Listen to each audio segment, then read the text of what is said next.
So I got like I said, I got a really great question talking about the history of anti-Semitism, and particularly some of the anti-Semitic tropes that are attributed to Jewish people, particularly around money and around right. Have people heard these anti-Semitic tropes before? What is a trope? I don't know what a trope is. A trope is something that is attributed to a people. Okay. Right? And that Jewish people are somehow, some way greedy or money, yeah, or that they will take advantage of you, Not just Jewish people. No, but it is. No, Tim, it is. I'm not being funny. It's not just Jewish people. It is though. It is a characteristic that is attributed to Jewish people more often than other ethnicities, other social groups, other nationalities, in many ways. And so someone asked me, like, where did that come from? Like, how did that become a thing that people attribute to Jewish folk? And so it has its roots, like I said, all the way back to in the Bible. Not that it's in the Bible, but people have looked back, and particularly around the Judas story, and they have very much like teased Judas out of all the 12 disciples. He's the one who's the most Jewish, and they've attributed to him because of his betrayal of Jesus, because of his accepting of the 30 silver pieces, and such, and so that has been a misappropriation of that story and attributed to Jewish people for centuries. And so what we call that is proof texting. So beware of proof texters. Those are people who have a social view, and then they go and find something in the Bible that reinforces their social view. Was that? I'm familiar with Yes, unfortunately, I'm so that breaks my heart, but I'm sure you are. Yes. Oh, thank you. So it's also it also has its roots in history, in that because Jewish people in Europe during the Middle Ages were not allowed to own land, then Jewish folks in Europe had to find other ways to make a living. And the merchant class and the banking class was a natural place for them because they couldn't do anything else. I mean, laws prevented them from being farmers, from being like part of the landed gentry. And then I don't know if you know this about royalty, kings, the nobility. They have no money sense whatsoever, and they will spend the people's taxes more than what they bring in, and they will go into debt. Have you heard that about government before? And then they needed money. And who had the money? Well, the merchants and the banking class. So they would go and then they couldn't pay it back. And instead of paying it back, and they couldn't pay it back because I don't know if you know this about royalty and kings and nobility, but they're really bad at money. And they couldn't pay it back. And so then they would end up blaming the people who they actually lended money from. And then this gets reinforced in pop culture. In The Merchant of Venice, Shakespearean play, there's the character of Shylock. And then that becomes a euphemism.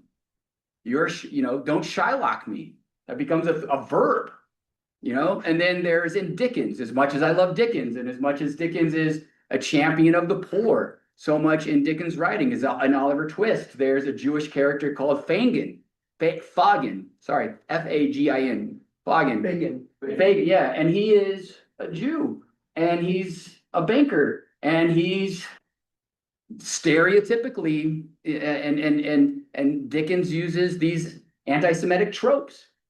So then it gets reinforced in pop culture, and then propaganda starts pulling up, and next thing you know, it's the 1920s after World War II, and the Third Reich is blamed. Why is Germany struggling? And they blame the Jewish people, and so so all of these things work together, and the Nazis, all they did was proof text pieces of the Bible. They used Lutheran and Catholic propaganda from the 14th and 15th centuries to, if you take anti-Lutheran, or you can take anti-Jewish sentiment written by Martin Luther, you can take his words and apply it to the Third Reich. Now, out of context, it's easy to say, but in context, you know. So anyway, someone asked, where did that come from? And that's where it comes from. It didn't start with the Holocaust, it ended with I wish it had ended with the Holocaust, but it didn't. And it carries on today in the United States and around the world. Any other questions? I wanted to spend some time on that because someone was so nice to actually ask me a question. Yeah, Tom. Wasn't Judas considered powerful, or was he just perceived powerful? Who, what, where? Judas, What about him? wasn't he a powerful person or perceived to be more powerful than when you said why him out of all the?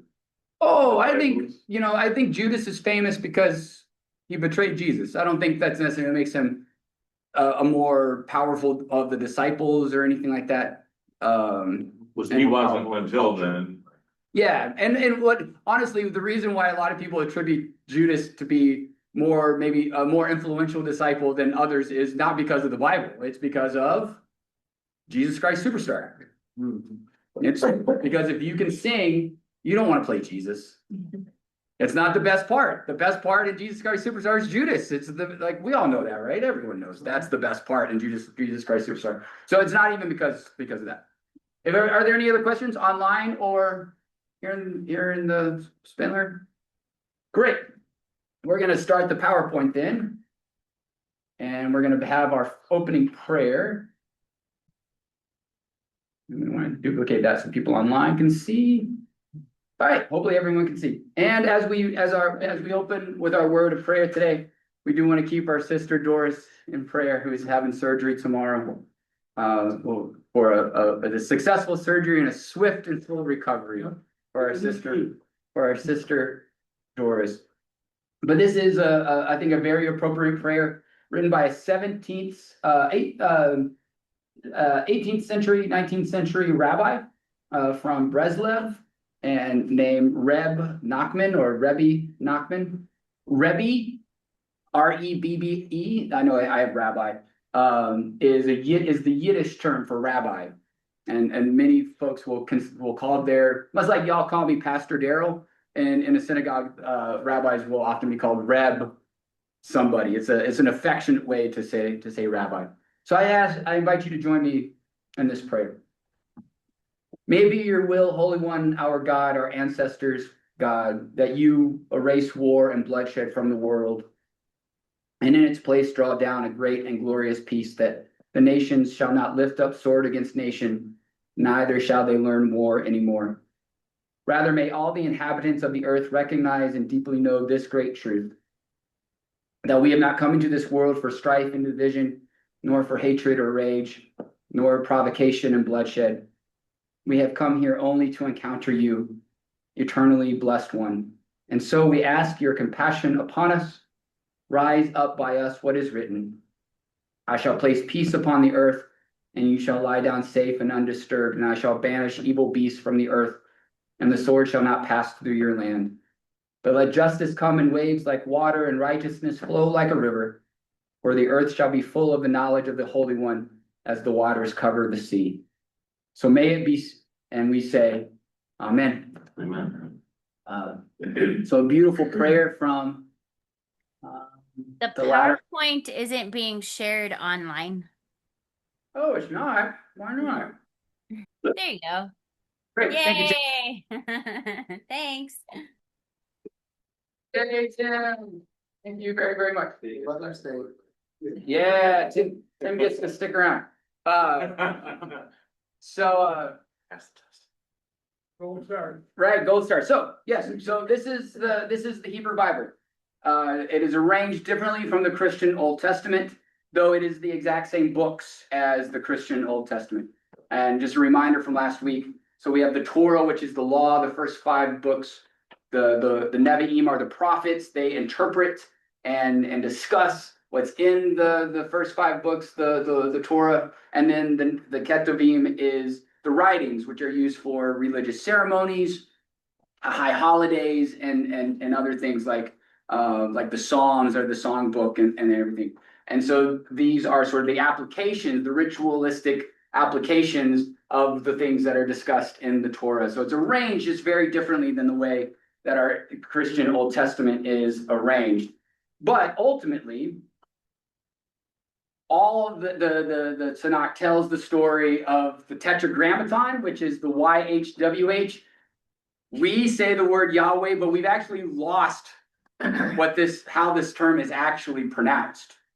But we in modern times have come up with the word Yahweh. This is the alliteration of the Tetragrammaton. And of course, in Jewish speak, in the synagogue, often instead of spelling even out the word God, like in our scriptures and in our liturgy, they'll represent God as G-D in many ways. That's the way to sort of honor the idea that this name is holy, as well as really don't know how to actually pronounce it. Can you think of a word that has come through the Christian tradition that is derivative of Yahweh? Yeah, Fred. Jehovah. Yes, Jehovah. Right. So Jehovah is the Latin version of the word Yahweh. And so guide me, O thou great Jehovah, is actually the Latin version of this. So the story of Yahweh and God's people is the central myth that is told in the Torah and in the prophets and the writings through the Torah, the Nevi'im, and the Ketuvim. And so just very quickly, let me give you the 4-minute version of the myth, the central myth of Judaism, which is there was a man named Abram, and his wife Sarai. And Abram had an encounter with God, with Yahweh, and God said to Abram, even though you are pushing 100 years old, you will, and your wife Sarah is over 95, you will be the mother and father of a great nation, and your children, your descendants will count greater than the stars in the heaven. They had the writers of the story had no idea how many actual stars are in the heavens, but that's the story. And then that God makes a covenant and says, I will always be your God, and your descendants will always be my children. And then that covenant was passed on to Abraham's son, Isaac, and his wife, Rebekah. And then that was passed on to Isaac and Rebekah's son, Jacob, and his wives, Leah and Rachel. And so if anyone ever tells you that there's one definition of marriage in the Bible, you tell them that's hogwash. It starts in Genesis. Marriage was between one man and two women in Genesis. It's changed over time all the time because marriage is a social construct. And so Jacob and Leah and Rachel have 12 sons. One of them is Joseph, and he has a Technicolor dream coat. And his other brothers hated him for his coat and the fact that his father Jacob loved him more than he loved his other sons. And so they beat him up, threw him in a ditch, and then sold him to a caravan that was on its way to Egypt. And while he was in Egypt, he had a vision, and Pharaoh had some questions. And so while he was in prison, someone said, hey, Pharaoh, there's this guy in prison that can interpret dreams. Pharaoh interviews Joseph, falls in love with him, makes him his own, makes him prime minister of Egypt. And when there is a great famine where Jacob and his sons are living, then Joseph invites the family into Egypt. It's called chain migration. And so there they survive the 7 years of famine, and then they grow to be the numerous in the age in Egypt. And then there is a Pharaoh that comes to the throne of Egypt that does not know Joseph. It's one of the most daunting and ominous scripture sentences in all of Scripture. A Pharaoh came to the throne who did not know Joseph, and he was paranoid that there was an enemy from within in the Hebrew people, and so he decides to enslave the Hebrew people. And while that happens, God hears the cry of his children, the children of Abraham. And so God sends Moses, Aaron, and Miriam to liberate the Hebrew people from under the yoke and tyranny of Pharaoh by saying, and Moses goes in front of Pharaoh and says, let my people go. And Pharaoh says, no. And so 10 plagues rang down onto onto the Egyptians. And finally, after the 10th and most horrible plague, the death of the firstborn, Pharaoh relents. And the Hebrew people leave Egypt, go through the Red Sea, and make their way to Mount Sinai, where God gives them the Torah, gives them the law, the mitzvot, 613 of them you learned last week. And then they decide to make their way to the promised land. But because they made an idol out of gold in the form of a golden calf, God decides that that generation of Israelites will not make it into the promised land. And so for 40 years, they wander the desert. Then after 40 years, after Moses has died, his next in command, his Robin to his Batman, Joshua leads the people into the promised land of Canaan. But of course, there are already Canaanites there. And so there is a bloody time of Israelites against Canaanites. And it's just a mess. Honestly, it's just a mess. But time after time, God sends great leaders and judges and prophets to guide the Hebrew people through these regional conflicts. And so finally, the people said, you know what we really need? We need a king. Did they need a king? No, because no one needs a king. But they wanted a king. And so God, through the prophet Samuel, says, all right, find a king. And they find someone who's tall and svelte and good looking and had no leadership ability whatsoever, named Saul. And he was a bad king, good looking, but bad king. And so then they find a diamond in the rough in the form of David, who was a great musician. He played a mean guitar and he could strike a wombat from 50 farthings, like with a slingshot. He kills Goliath and he ends up becoming king of Israel.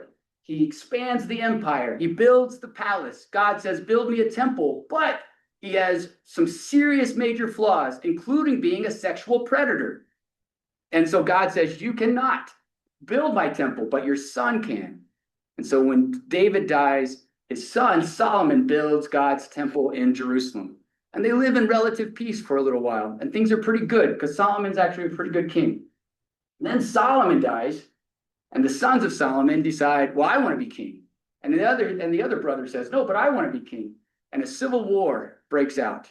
All this time, God is working time and time again, trying to bring people back to the covenant, trying to bring people back to taking care of each other and loving each other and following the mitzvot, the 613 commandments, so that God can really live in their heart.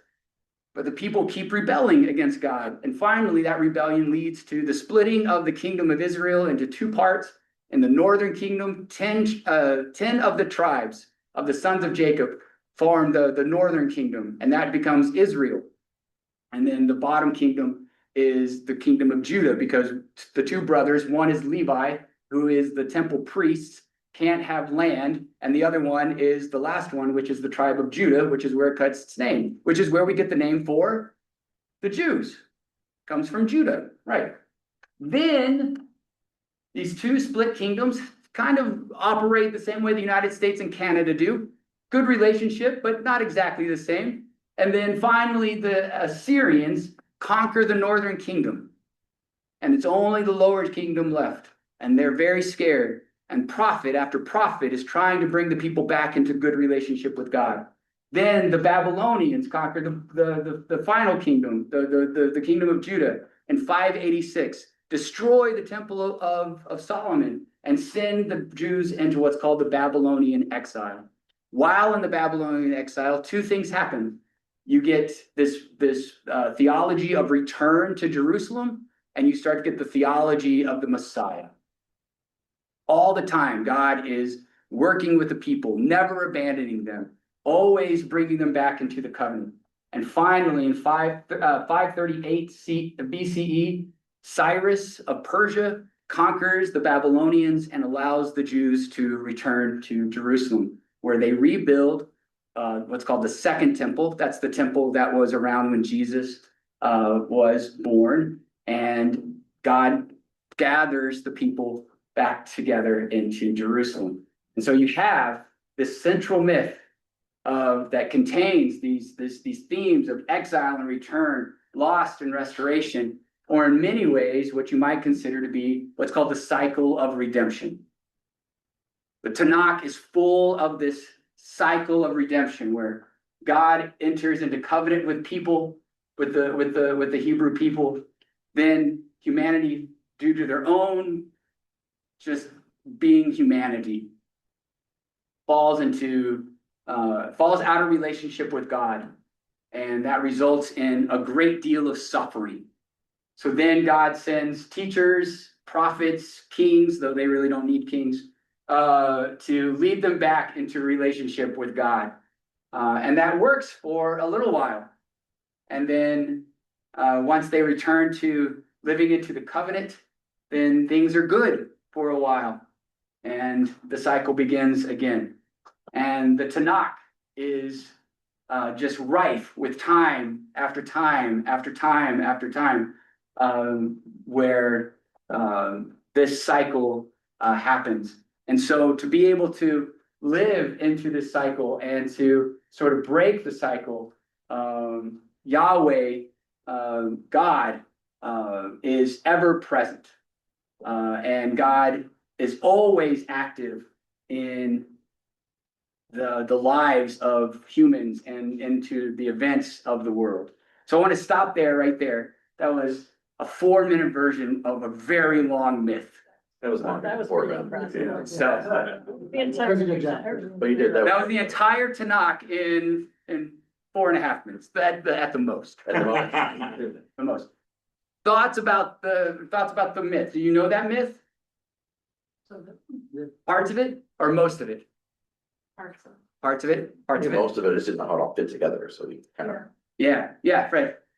It is interesting, you use the word myth here, Yeah, but like, talking about some of like the Mahabharata and the Ramayana, you talk to most Hindus, they will acknowledge that there are supernatural, fantastical elements, but most will probably say that it is grounded in some history. mm-hmm. And this is the same thing, Yeah, that it's not, David is not a mythical character.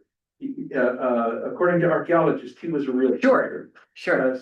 Solomon, but then again, the further you go back, like, okay, the Joseph and the dream code and all of that. Sure. So it's like with history and theology in this Gordian knot, Correct. and to try to separate the threads is challenging. Oh, and why even try? Yeah, I mean, unless you're an archaeologist and or an anthropologist, I mean, but in terms of a clergy person who has at least a toe in Judaism, because you have to understand Judaism a little bit to be able to understand Christianity. I just tell the story. I don't even try to tease that stuff out. That's such a great point. And the Tanakh is full of theology and ethics and economics. Oh my gosh. The book of Numbers has all sorts of economic principles in it. You wouldn't want to take those economic things and apply them to 21st century global economics, where and the investment economy. Like, oh my gosh, the world would come crashing down. You thought 2008 was bad, but there's principles in economics like fairness and taking care of the poor and making sure that goods are distributed equally and things. Those principles are things that we can apply. And so, the Tanakh is full of those morals and ethics and histories and poetry and metaphor and all those things. So I use all of that, Fred, to wrap up in the four-letter word myth, right? But I appreciate you teasing that out and bringing that to life for me. So one of those central parts of Judaism is that this is not some absentee God. This is not the God of our forefathers that was, a clockmaker who then backed away. The idea of a deist God, where God creates the universe and then goes sits down and says, "All right, I'm done." In Judaism, God is active in human affairs both on a personal level and on sort of on the stage of the historic world events.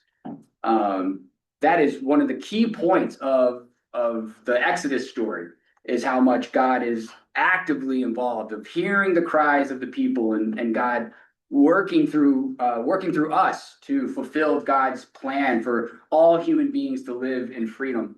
God has a deep desire to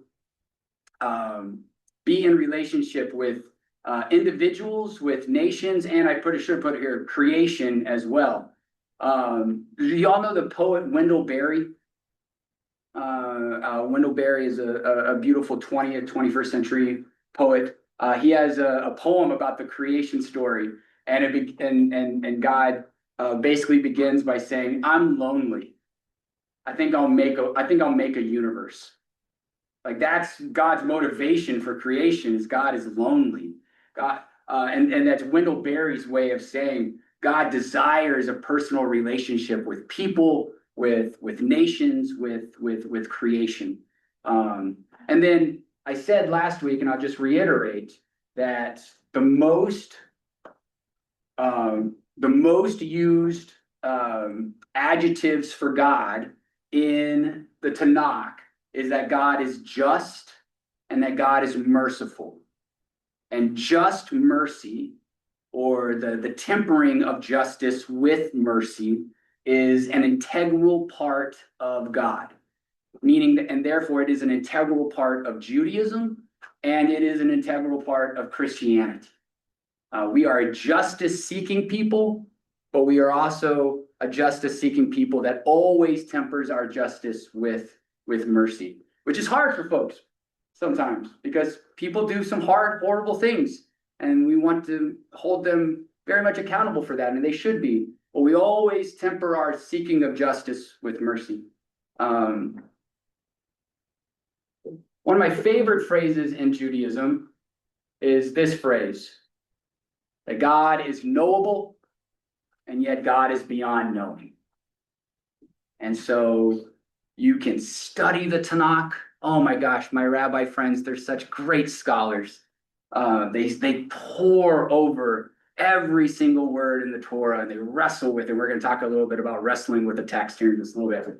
But through study and with prayer and through community is absolutely essential in religious Judaism. Cultural Judaism and humanistic Judaism, maybe not so much, but in religious Judaism, being in community with other Jews is absolutely essential. And then seeking and doing just and merciful actions, which the Hebrew word for just and merciful actions is tzedakah. And so Jews are called to live a life where you perform, we might call this in Christianity, good works, right? So Jews are called upon in their daily life, interacting in society, to perform acts of tzedakah. This is, I'll give you an example in the Tanakh. There is a commandment, a tzedakah, saying that all farmers, you are not allowed to harvest all of your crops. You have to leave a portion of your crops for the poor and the hungry, so that they can come behind you and have something to eat. Even though you have done all the work, you have used all your resources, you have plowed the land, you have planted the seeds, you have harvested it yourself. It is your money, your backbreaking work that has brought this harvest. You are called upon to leave some of it for those who have nothing. There is a tzedakah of hospitality. Now, this runs through all of the Middle East, but it is a core belief in Judaism that you are to show hospitality to the foreigner and to the stranger. 35 times in the Tanakh, there is a commandment directly from God telling the Hebrew people, welcome the stranger, provide space for the foreigner, allow the migrant to be in your land. That is very much at the heart of of the response of Christians and Jews in days and times such as these in our own country. And so these are the ways through personal study and collaborative study, personal prayer and collaborative prayer, being in community with other Jews and performing tzedakah in your daily life, that you get to know God. But yet, God is almighty, God is all powerful, God is the creator of all, and we are the creation. And so even though we can touch the divine, we can't truly 100% know the divine. Yeah, Fred? First of all, fun fact to know and tell, we just lost Neil Tzedakah, and his last name is an Yeah, Anglo version so of true. Tzedakah. But my question is, so if the temple goes up from Solomon, Mhm. you have all of this history of Jews being Jews. Do we know what, if they had any sort of communal prayer effort? You know what I'm saying? In the temple? No, before the temple. Oh. All this time. Sure, Jewish history, then there's a temple. You don't get a temple until Solomon. sure. Do you know, in the Bible, is there any indication that they get together for? Yeah, great. Yeah, great. No, yes, for sure. And that gets consolidated later on after the temple gets destroyed as the growth of the synagogue, which I'm actually going to get to here in a bit. After the. So it was the family. The family was the central place where you built community, and you did the study and the prayer and everything together, right? So the family was the roots, or the genesis of that, and then it was going to the temple and such. But then the family gets expanded into sort of the extended family once we get to the synagogue, and I'm 2 slides or 3 slides away from it. So much like when we learned in Hinduism, that after a period of time, some scholars, some philosophers decided that it was time to maybe reimagine some of the teachings of Hinduism for their day and age. Same thing happens in Judaism. So the Tanakh has been around for 1,000 years or so. And in the 1st century BCE to about year 20 in CE, so very much around the time of Jesus's birth, maybe just right before Jesus's birth, Jesus would have known Rabbi Shammai and Rabbi Hillel. Anybody if you went to college, there was a Hillel group on your campus, right? So that is the Jewish student group. And that is named after Rabbi Hillel. Both of them were contemporaries. These guys were friends, and they saw Judaism very, very differently. Rabbi Shammai was what we might call a very conservative Jewish teacher. He was very strict and had, let's use a Supreme Court term. He had a very kind of an originalist take on the Torah. Rabbi Hillel saw the Torah more as a living document, that you were supposed to use more of a spirit of the law understanding of the Torah. And these 2 guys would get together and they would pore over what the Torah says, and they wouldn't agree on very much, though they would walk away much like Anthony Scalia and Ruth Bader Ginsburg, and they would go to the symphony and have dinner together, even though they didn't necessarily agree on judicial law. A great example of looking at the world in a different way, but still being really great friends with one another. And so what they did is they were the birth of what's called the oral Torah, which gave rise to what is called the Talmud. So this is what the Talmud looks like. By the way, there are 27 volumes of the Talmud. Millions of words. Thousands of pages of Jewish interpretation of the Torah. So in the middle is the original piece of Tanakh, of the Torah. Then on the outside you'll see interpretations, ways to apply it to your life, different understandings of it. And so then other rabbis will come along after Hillel and Shammai, and they'll add their interpretation to it. And these are not like trade paperbacks. We're talking about massive volumes like this, and just word after word after word. And so it's always the original Torah in the middle, and then the interpretations of the rabbis around. And this gets bound together. And so if you're a rabbi, not only do you have to know the Torah, but then you have to know the oral Torah. It's a lot. It's a lot. And it's amazing. So these guys had different interpretations. I'll give you the example of divorce. Shammai was very conservative and said that you should only be granted a divorce for the most extreme reasons. Hillel had a more open understanding of divorce and said there might be many reasons why a couple might want to end their marriage. Jesus, in one way, was very much, when it came to divorce, very much in the camp of Shammai.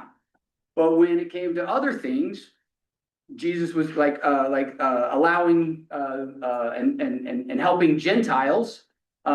Jesus was very much in the camp of Hillel, and so Jesus was very much influenced by both of these guys. That understanding of that there's a spectrum of Jewish thought gave rise to different Jewish denominations. And much like until, the 11th century, there was really only two, I guess, Christian churches, in the Catholic and the Orthodox. In Judaism, up until the mid-1800s, there was only one denomination, and it was Orthodox Judaism. In the mid-1800s in Europe, with the rise of the Enlightenment, the Industrial Revolution, communism, influencing Jewish thought and the Jewish experience in Europe, that gave birth to the Reform movement. Then in the early 1900s, around 1910, 1920, there were some, and particularly in Western Europe and the United States, who felt that the Reform movement had gone too far. And so they started what was called the conservative movement. In Orthodox Judaism, only men can be rabbis. In the synagogue, women and men worship God in different places. There are very traditional gender roles when it comes to marriage and the family. There's very strict kosher laws, very strict dress code, all of those things. In the Reform movement, women can be rabbis, LGBTQ people can be rabbis. Sometimes rabbis show up to synagogue dressed very similar to the way I'm dressed tonight. There's a very sort of open interpretation of Torah, and you are encouraged to interpret the Torah for yourselves. Whereas in the Orthodox movement, when you need to interpret Torah, you go to your rabbi, and your rabbi tells you what the Torah says. And the conservative movement is somewhere in between. Women can be rabbis in the conservative movement, and I want to say they, maybe within the last 5 years, ordained their first LGBTQ, but it was very recently, whereas the Reform movement was back in like the late 70s, early 80s, much like the United Church of Christ. And so in the Reform synagogue, you could go and you might hear just a smidge of Hebrew, maybe just by the rabbi reading the Torah and then interpreting it, but all the songs are in English or whatever the language may be. In Orthodoxy, you're only going to hear Hebrew being read, maybe some Aramaic, maybe some Yiddish. Conservative is, again, sort of a mix of the two. There's these other ones in here. The one that I think that I'd like you to be most aware of is the Reconstructing denomination, which takes ancient Jewish customs and tries to apply them to modern life. So my therapist in San Diego, she was the daughter of a rabbi, a conservative rabbi, but she and her husband belonged to a Reconstructing synagogue in Poway, which, if you remember, was there was a shooting at the synagogue in Poway. It was a Reconstructing. There was a Reconstructing synagogue there. So it came around the time for, I don't remember what holiday it was, what high holy day. It might have actually been Rosh Hashanah. But something about how a chicken had to be killed a certain way. So in the Reconstructing movement, you were encouraged to kill your own chicken. Because that's what the Torah said you should do. There's like specific guidelines on how to kill a chicken. And so they were trying to apply that to their modern life. So she talked about how like she had to wring the neck of that chicken and pluck that chicken, and she had to do it in a certain way. And she had her kids in there with her, and she was like teaching them like, and I was like, that's awesome. But that's what it was about. It was like, how can we apply the Jewish life to our modern context? Right. And that's really what the drive of the Reconstructing movement. There's actually a denomination even farther to the left, if you will, of reform, and which I can't remember what it's called. But these are the three that I'd really like you to make sure you remember. And these are the three synagogues that we have in Grand Rapids. We have a Reformed synagogue, we have a conservative synagogue, we have an Orthodox synagogue. So any questions? I just wanted to show you. All these people are rabbis. And so some are Orthodox, some are very Reformed. This is so you can see rabbis come in all shapes and sizes and genders and sexual orientations, but depending on what denomination you belong to, these are is the type of rabbi that might be serving your synagogue. Where are we at? Speaking of synagogues, so before the destruction of the temple was the central location of Jewish spiritual life. But in 586, in the Babylonian exile, our ancient Jewish ancestors had to rethink how do you do Jewish religious life without the temple?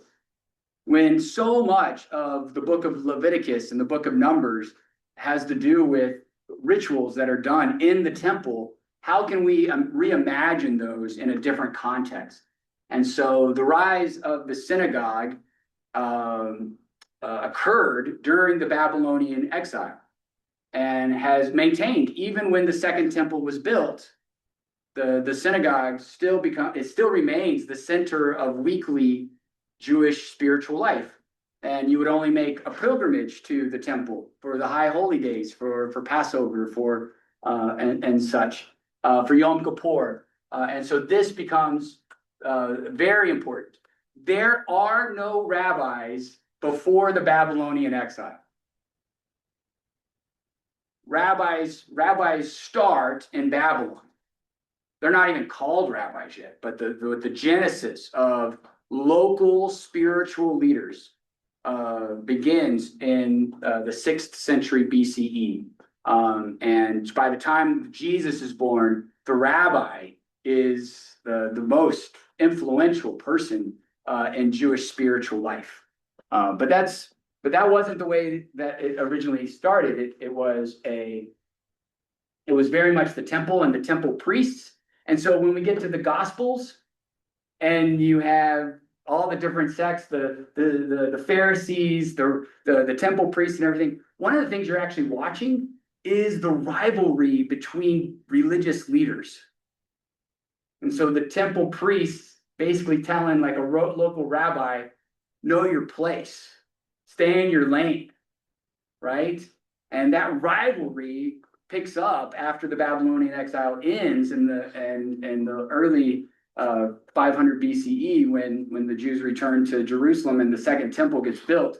All these rabbis were like, hey man, we've been doing all right on our own. Yeah, Tim. In the last Bible study that we just completed, you told the difference between a synagogue and a temple, and that was very helpful to me. Can you take 2 minutes and explain what the difference is between a synagogue and a temple? Yeah, what did I say?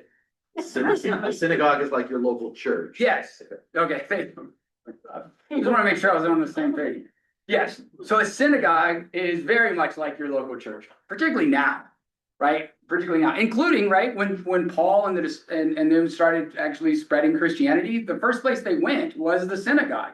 They always went to the local synagogue first to teach, right? Because this was, again, where people would gather. So you asked Fred, like, where did people do the holidays and the rituals and everything? Or before the Babylonian exile, it was, it was the home. And after the Babylonian exile, with the rise of the synagogue became the place where people would go to do Shabbat. Some people still do it around the home, but a lot of people would go to the temple. Yeah. But what can be confusing is some synagogues use the term temple, such as temple in. Right, sure. But that's not that. That is not this. No, it's an informal, but temples, Reformed temples are synagogues. Correct. That is correct. That is correct. So if the synagogue's a local church, the temple would be, So the temple would be like the Vatican. okay, like Yeah. like the headquarters. It's the headquarters, right, exactly. And so you would go in Jesus's day, right? You would go to the temple for Yom Kippur to give your sacrifice for the day of atonement. You would go to the temple to have a priest bless you for, if you were doing a bris. But you could do your bris, at your local synagogue. And rabbis were in one and one, not the other. And rabbis were at the synagogue. The temple priests were at the temple. That is correct. So here's a list of some of the really fun. I'm going to ask you, by a show of hands, anybody been to a Rosh Hashanah service? Yom Kippur service? Rosh Hashanah service? Have you been to a Rosh Hashanah service? Has anyone ever been to a synagogue and worshipped? No. Yeah. Oh, we should go. We have 3 to choose from. Well, only 2. The Orthodox would love you to visit, but probably not on Shabbat. So Rosh Hashanah is the Jewish New Year, and it is paired with Yom Kippur, the Day of Atonement. And when you think about atonement, I always like to break it down that it is the day of at-one-ment. It is the day where you are at one with God and you are at one with each other. And so all of the rituals and the confessions and the prayers and everything are done to make you at one with God. So the Jewish New Year is Rosh Hashanah, and it is paired 10 days later with the Day of Atonement. In between Rosh Hashanah and Yom Kippur, you are to do Tzedakah. And one of the Tzedakah that you are commanded to do is if I know Peggy has a grievance with me for a wrong that I have done Peggy, then I need to go and I need to be reconciled to Peggy, ask for her forgiveness, and receive that grace from her, so that when I go to synagogue on the Day of Atonement, I have done my part to repair the relationship with my friend Peggy, so that then I can be honest with God and say, now help me repair my relationship with you. When Stephen Colbert had the Colbert Report, during the 10 days of Rosh Hashanah and Yom Kippur, he would have a Jewish confession line. Does anyone remember this bit? It was an atonement confession line, and he had famous Jewish people call in to ask him for forgiveness for the ways they've wronged him over the year. And the phone number to call in was 1-800-OOPS-Jew. No one remembers this bit? No. Oh my gosh, it was the best. And so, he would have like Steven Spielberg and Sarah Silverman and all these people call in and like do the bit. It was so much fun. But I also think that 1-800-OOPS-Jew, when you once actually did the numbers, was also like the number to like a mattress company and like Raleigh, North Carolina or something like that. And so people kept calling to order a mattress. It was really funny. So after Rosh Hashanah and Yom Kippur, which always happens in the fall, then after that is the festival of Sukkot. And Sukkot celebrates or commemorates the 40 years that the Jewish people were in the wilderness seeking the promised land. So after getting the Ten Commandments at Mount Sinai, they were in the wilderness for 40 years. Pesach or Passover is the celebration of the liberation of the Jewish people from under the yoke of Pharaoh in Egypt. And it is also a commemoration or a call to help with liberation movements in your day and age, that God is always liberating, that this isn't the only time that God is liberating. Shavuot, I said that wrong. Shavuot is the festival of Moses receiving the commandments, the Torah, at Mount Sinai and presenting it to the Jewish people. Hanukkah is the festival of the dedication of the Second Temple after the Maccabean revolt in the 2nd century, when the Maccabees defeated the Greeks and drove them out of Jerusalem. They rededicated the temple, the Second Temple, and when they went to go light the menorah, they only had enough oil for one night, but it was a miracle. The oil burned for how many nights? 8 nights. Yes, 8 crazy nights. That's exactly right. 8 crazy nights. Thank you, Adam Sandler. Purim is the festival of the Jews being saved from genocide in Persia. Queen Esther saves her people by going to bat for them. And then a very not well known outside of Jewish circles holiday, which is so much fun, bonkers fun, is Simchat Torah. So if you go to synagogue, they will have a beautiful ornate cabinet on basically like kind of where we have our altar table, and the rabbi will go open the cabinet. It's called an ark, and the rabbi will bring out a Torah scroll, and they will open the Torah scroll to the portion of the Torah that the rabbi is to read that night, and it's beautiful. The rabbi will find the place and read it in Hebrew, and then interpret it or translate it in real time for the people gathered for Shabbat that night. And every Shabbat, or every day for that matter, but every Shabbat, there's another portion of the Torah that has to be read, starting with Genesis 1 and going to the end of Deuteronomy. When they get to the end of the Torah scroll, it takes 3 years to get through the Torah.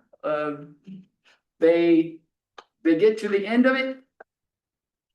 They celebrate Simchat Torah, meaning that they've rejoiced in receiving all of the Torah. And it is so much fun. No, they do this. Oh, I did turn on the sound.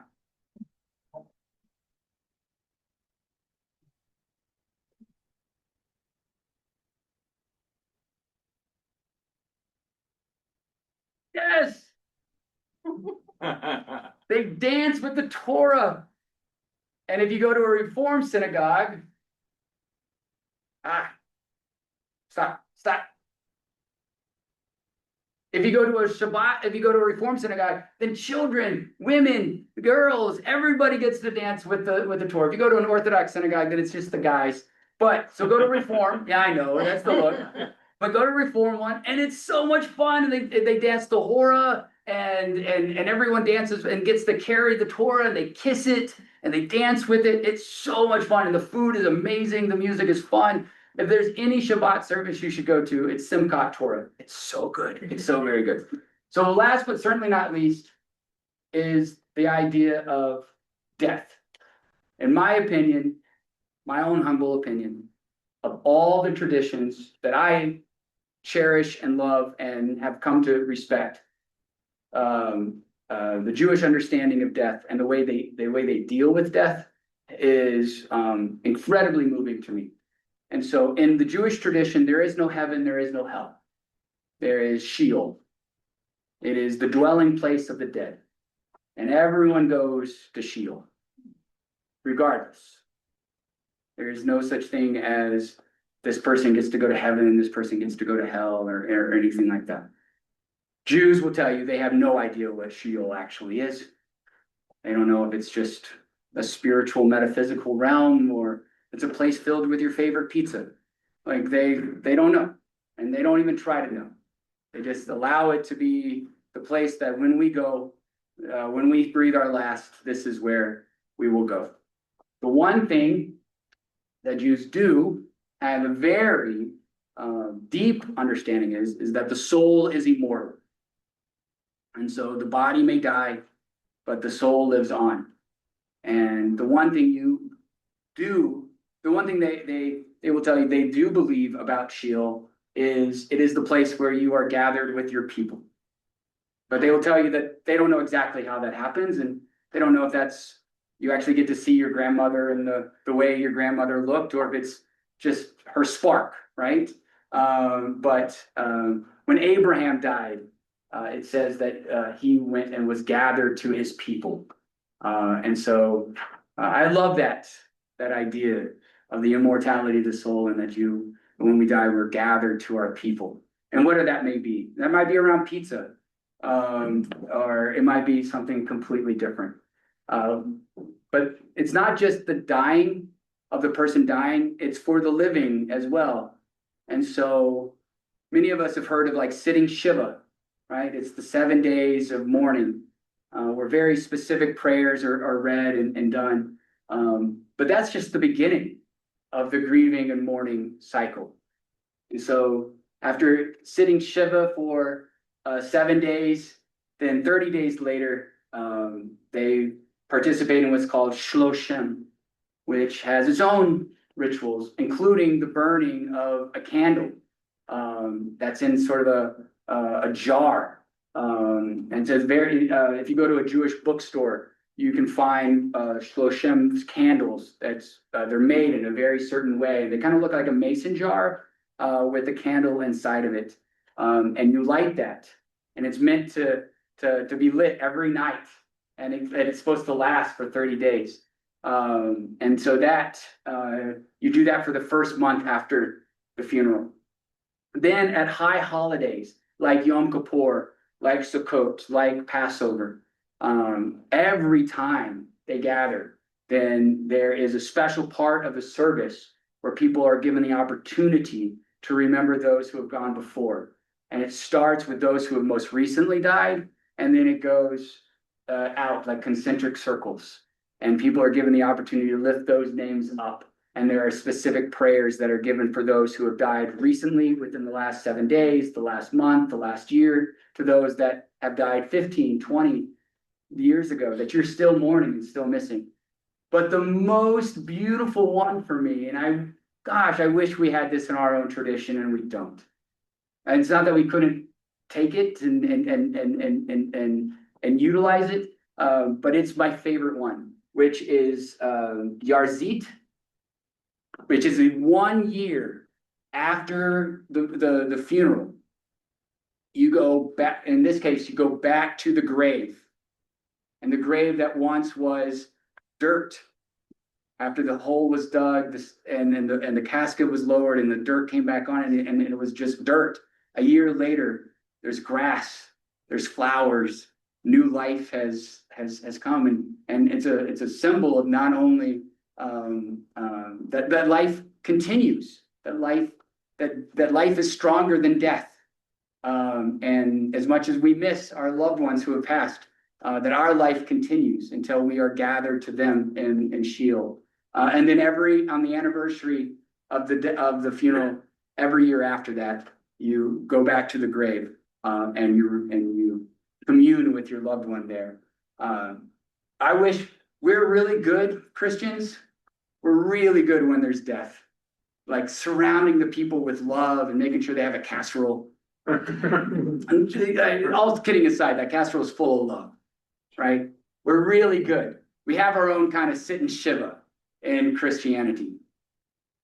But man, we might do Yizkar, kind of. We do All Saints Day here, you know, and you know, like where I give people an opportunity to like lift up the names of people in their own life that we've lost. Yeah, I got that from going to Yom Kippur and seeing what the rabbi did, and I was like, oh, I'm taking that. And we're doing that on All Saints at least once a year, giving people an opportunity to remember those who have died. Very moving. Oh, it's the best, Tim. It's the absolute best. So we're out of time. I've already taken too much.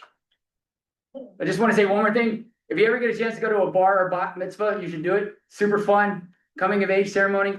And in reform circles, there's now a mitzvah for trans and non-binary kids called a Brit mitzvah.